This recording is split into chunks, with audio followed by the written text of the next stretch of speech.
All right, let's just get right into it. We're going to break down the fastest, most effective way to become a cyber analyst and, actually get a job, even if you're starting from absolute zero.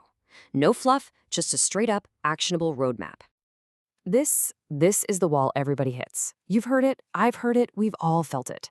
It's that classic, frustrating chicken and egg problem, right? You can't get a job without experience. But how are you supposed to get experience if no one will give you a job? It's the thing that stops so many people right in their tracks. But here's the secret. Here's the twist. You don't have to sit around and wait for a company to give you that first break.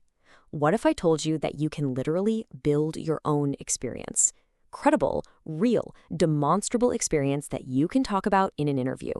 That's the whole idea we're going to unpack today. So let's tackle this paradox head on. First things first, we need to know what we're aiming for. Before we can build the right experience, we have to define the exact job we want. Okay, so when we say cyber analyst, what we're really talking about most of the time is a SOC analyst. These are the folks on the front lines. They work in a security operations center, and their entire world is about spotting threats, figuring out what's going on, and then doing something about it. It's a super technical job, which is exactly why companies are always screaming for experience. All right, enough about the problem. Let's get into the solution. To manufacture experience, you gotta have a solid foundation to build on. But here's the thing. The old way of doing this isn't the best way anymore. We're gonna look at the modern, much more efficient way to get started. Now, check this out. For years, the advice was always the same. Start with CompTIA A+ and Network Plus. But honestly, that path is kind of old school now. It's super heavy on theory, can be pretty expensive, and some of the material is just dated. The new recommended path, the smart path, is the Google Cyber Security Certificate. It's made for beginners, it's modern, and this is the most important part. It gets your hands dirty with actual labs right from the start. So, why Google? What's the big deal? Well, for one, it's super approachable. It covers all the essentials: networking, operating systems, you name it. But you also start doing real practical labs with tools you'll actually use, like Linux, MySQL, and even a little bit of Python. And here's the kicker. When you finish, they give you a 30% discount voucher for the CompTIA Security Plus exam, which is the perfect next step.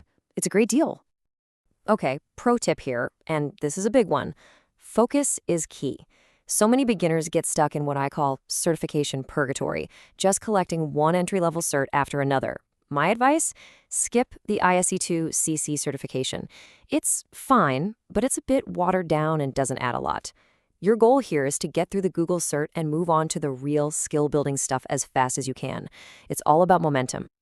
And this is where the magic really starts to happen. We're done with the basic knowledge. Now we're diving into developing the core hands-on skills that you can actually put on your resume. This is the workshop. This is where we manufacture that experience. When you boil it all down, a SOC analyst's job is really about these three things. You detect something weird, you analyze it to figure out what it is, and then you respond to deal with it. Detect, analyze, respond. Simple. Every single thing we do from here on out is about mastering these three tasks. So, where do we build these skills? Well, meet your two new best friends. First up is Try HackMe's SOC Level 1 path. It's incredible because it ends with you working in a simulated live SOC. It's as close to the real thing as you can get.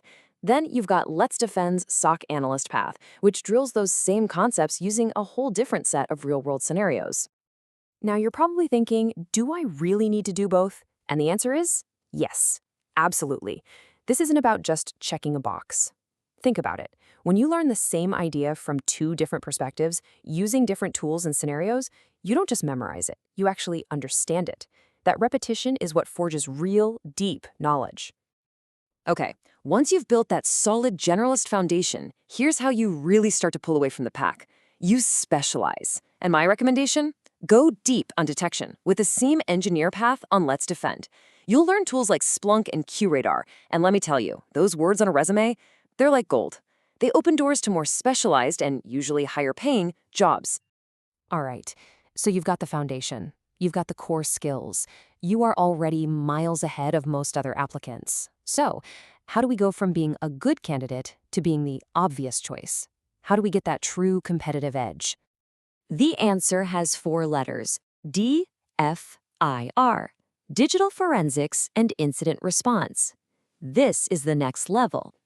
It's one thing to handle a phishing email alert. It's a whole other ballgame to manage a full-blown crisis where a company's network is on fire. These are the skills that companies are desperate for. And this just shows you why these skills are so valuable. A real hack isn't some 15-minute task. It's a week-long, high-stress firefight. It starts with one person clicking a bad link, and pretty soon it's spreading everywhere. The response team has to scramble to contain it, and then they spend days doing deep forensics to figure out exactly what the bad guys did. It is intense, critical work. So where do you learn this stuff? Two places stand out: Hack the Box with their CDSA cert, and Cyber Defenders with the CCD. Now, I gotta warn you, these are not for the faint of heart. They are legitimately challenging, advanced certifications. But if you can get through them, you're proving you have skills that 99% of other entry-level people just don't have. Okay, let's bring it all home. This is the most important part, right? Turning all this hard work, all this manufactured experience, into actual interviews and job offers. It's time to sell yourself. This right here, this is probably the single biggest mistake I see people make, and it drives me nuts. You do all this amazing hands-on work, and then you just write one little line on your resume. A hiring manager has no idea what that means. You're basically throwing away all your hard work by underselling yourself. Instead, you do this. You break down what you actually did. You don't just list the name of the course, you list your actions. I analyzed network traffic with Wireshark. I created alerts in Splunk. I performed forensic analysis. See the difference? You're not listing a class, you're listing your experience. And when it comes to the job hunt itself, keep it simple. First, search with broad keywords like cyber or SOC. Cast a wide net. Second, remember that job descriptions are just a company's wish list. If you only meet 20 or 30% of the requirements, who cares? Apply anyway. And that brings me to the most important rule. Let them reject you. Don't ever take yourself out of the running. And to really make yourself a standout applicant, especially for smaller companies that need people who can wear a few different hats, think about adding some related skills. Grab a basic cloud cert from AWS or Azure. Learn a little about GRC frameworks like NIST. This makes you a much more versatile and valuable candidate. And really, this quote just says it all. Most people applying for these jobs have done the absolute bare minimum. Maybe they passed a multiple choice test. By following this roadmap, by doing the hard practical work, you are putting yourself in that top 1%. This is how you stand out. This is how you get hired. So there you have it. That's the entire playbook, from zero to a job-ready cyber analyst. The path is clear, the tools are right there for you. The only question left is, what piece of experience are you going to start building today?